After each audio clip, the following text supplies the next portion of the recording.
সুবহানাল্লাহ। বিশ্বনবী যে সমস্ত খাদ্যগুলো পছন্দ করতেন হাদিসে এসেছে, বিশ্বনবী রুটি খেতেন, খেজুর খেতেন, খেজুর, খেজুর চিনেন?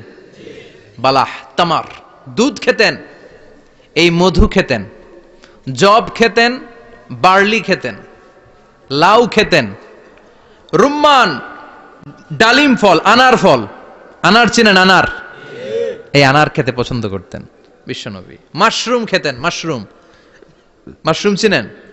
ব্যাঙ্গের ছাতার মতো।